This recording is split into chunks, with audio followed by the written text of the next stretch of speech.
welcome back to the channel.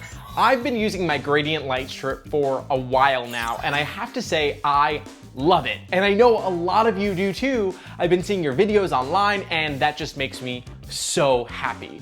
Today's video, I'll be updating you on some features that I find really cool with the gradient strip, answering some of your questions, showing off some entertainment setups you guys sent over, and I'm giving back to you. I've got 2 giveaways, and I'm so excited that I can do this because you guys are so amazing. You help grow and continue to help grow this community, and for that, I am so thankful, and that is why we are doing some giveaways. If you haven't seen my review on the gradient light strip, you should totally check that out as well.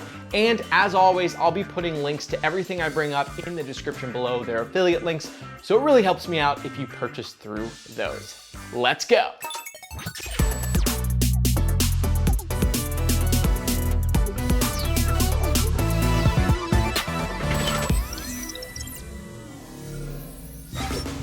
Okay, let me start this out by saying, no, you cannot buy a larger light strip and wrap it all the way around your TV. Yeah, unfortunately, the gradient strips were designed to only cover the sides and the top. I know a lot of you are bummed about that, but luckily in this video, I'll be showing off a bunch of solutions that allow you to create light at the bottom of the TV. First, let's talk which gradient strip will fit your TV best. They come in 3 different sizes. There's the 55-inch, 65-inch, and 75-inch. But the gradient strips will fit smaller, larger, and sizes in between.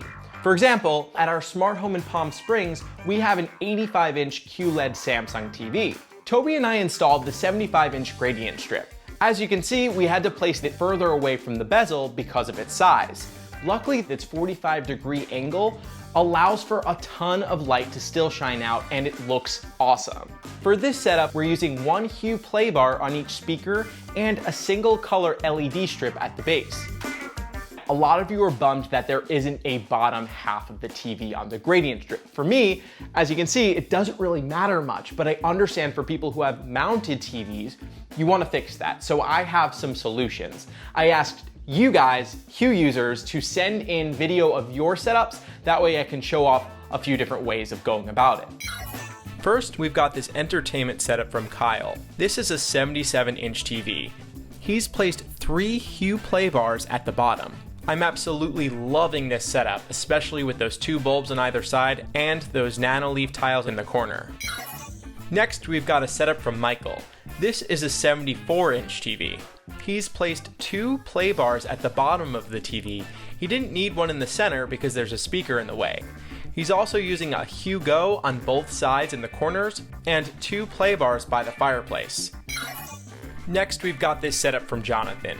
This is a 65-inch TV that's sitting 2 feet away from the wall. He's placed 4 play bars at the bottom, but I think he could get away with just 3. This is a great example of how even if your TV sits near another room or window, the light will still shine out nicely. And lastly, we have Sean's setup. This is a 75-inch TV. He's placed 5 play bars at the bottom, and because the TV sits so close to the wall, he decided to have them shine downward.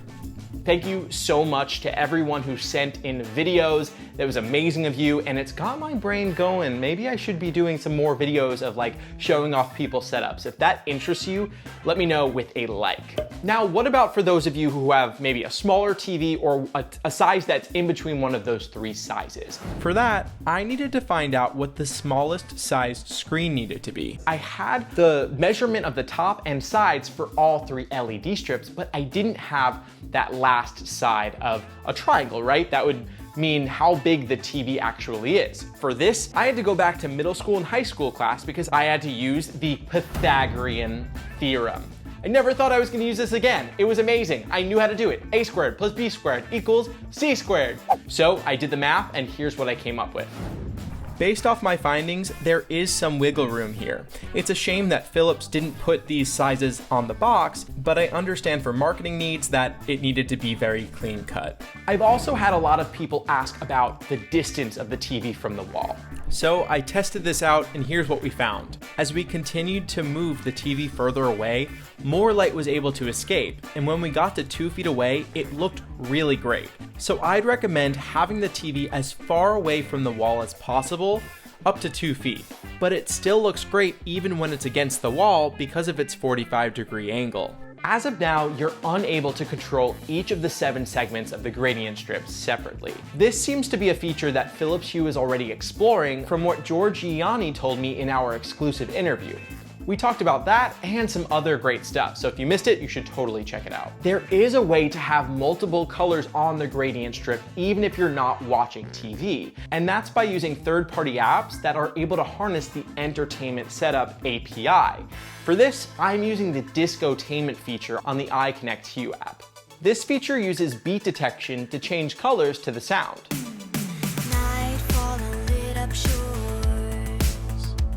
And there are a ton of preferences from different color schemes, brightness and intensity levels, and effects like sparkle and strobe. These are perfect for a solo dance party, which is something I've been doing a lot lately.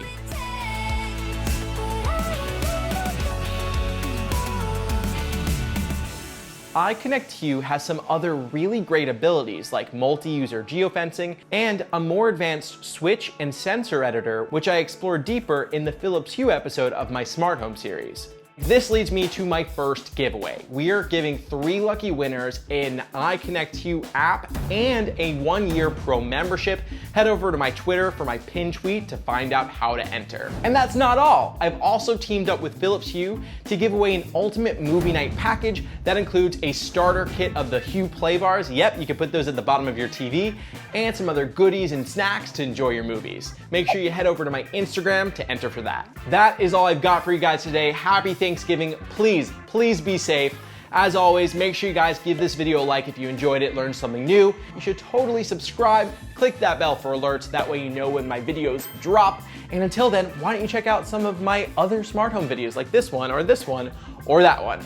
All right, I'll see you guys later. I'm Justin, and I'll tech you later.